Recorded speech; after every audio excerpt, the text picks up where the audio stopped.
Tonight, a march bigger than inauguration. This is the upside of the downside. Hundreds of thousands demonstrate in Washington. And the Canadians who wanted to join but were turned away at the border. They pulled us over and they searched the car, fingerprinted us. Global National with Robin Gill. This is the remarkable scene from Washington, D.C. as hundreds of thousands of people filled the streets of the U.S. Capitol for the Women's March on Washington on the first full day of Donald Trump's presidency. But the demonstration goes far beyond the Beltway. So-called sister marches happened in hundreds of cities around the globe, from Paris to Sydney and in cities across Canada. Good evening and thank you for joining us. A formidable crowd certainly showed up in D.C. today. Hundreds of thousands came for the demonstration in support of women and against Donald Trump's inauguration. It's a sharp contrast to the relatively small numbers that turned out yesterday for the swearing in of the president. As Inez de la Cuetara reports, the size of the crowd brought the Capitol to a standstill. A sea of pink flooding downtown D.C. for the Women's March on Washington. Today, an estimated 500,000 people showed up, so many that by 1 p.m., protesters had filled the march's entire route, making it impossible for them to walk their initial circuit. We are marching for women, all women. To see all these people actually coming out, it's amazing. I actually am feeling a little emotional. Many are concerned about women's health issues under Donald Trump's administration. The new president has promised to overturn Roe v. Wade, and Republicans have put funding for Planned Parenthood under threat. His attack on women and on reproductive rights. Others pointed to a leaked Access Hollywood tape with Trump caught on a hot mic bragging about harassing women, saying that was the moment they decided they would take action. I couldn't believe what I was watching, and I thought, well, that's it. This girl is on fire.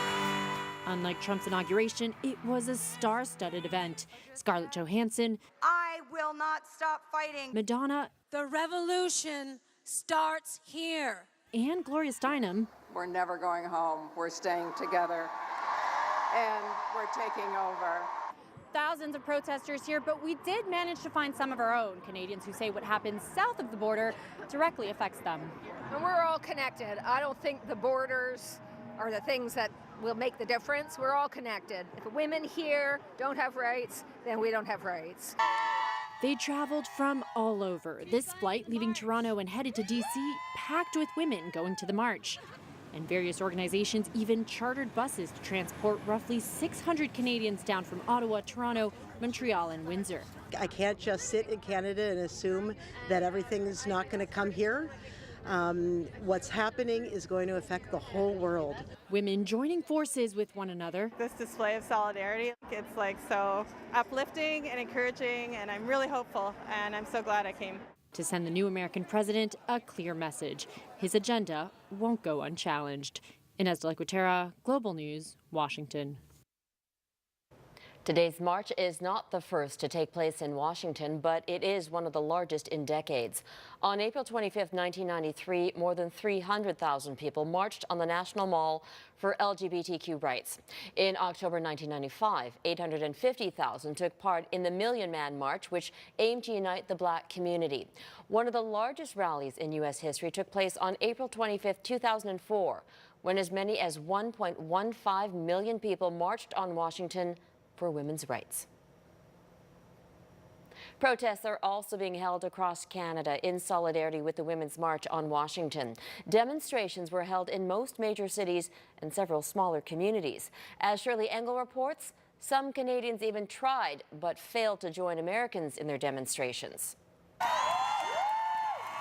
Among the thousands marching in Montreal, some Canadians who hoped to protest in Washington but got turned away at the border. They pulled us over and they searched the car, fingerprinted us, examined our phones, and then said, you need to go back to Canada. Sasha Dyck and his friends didn't get an explanation, but U.S. Customs officers knew they were heading to the Women's March. I understand that they can let in whoever they want, but I think it's too bad. Historically, the U.S. has let everybody say whatever they want.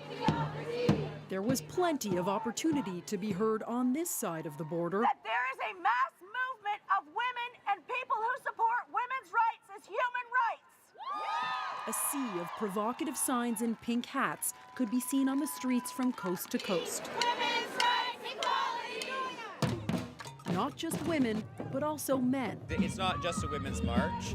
When equality is under attack, it's under attack universally. It's not just for those who couldn't make it down to the U.S. Capitol. Many here are genuinely worried about a leader like Donald Trump rising to power here at home, and they're determined to stop that. We're not immune to it here. Interviews for immigrants is not... The Conservative leadership race has revealed some of the same populist views bubbling under the surface of Canadian society. It won't be an election, it'll be an exorcism. But people in this country also have deep ties to the U.S. through family, friends, and work. What happens there happens to us, so it's not just on their soil, it's happening here. My daughter lives in New York. For parents, today's action was a teachable moment. It's a good way for her to learn to stand up the way she can. For women to vote, it's better because women can go to school. But mostly, it was about empowering those gripped by fear of President Trump. 70 years, 80 years, something like that we're going back in time. That's the biggest fear for all of us, is that the progress that we feel that has been made is absolutely being turned over. Judging by sheer numbers, their message was heard around the world, loud and clear. Shirley Engel, Global News, Ottawa. The Women's March on Washington was conceived by retired attorney and grandmother living in Hawaii. She was so disappointed by Donald Trump's election victory, she created a Facebook post saying, "I think we should march." When she went to bed, she had 40 responses. When she woke up, she had 10,000. And I want to give a shout out to my granddaughters who inspired me to do this so that they can grow up and have opportunities available to them equal to everyone else. Teresa Shook says she doesn't want her granddaughters growing up in a world filled with hate speech and bigotry. Her idea took hold and attracted other activists from around the world.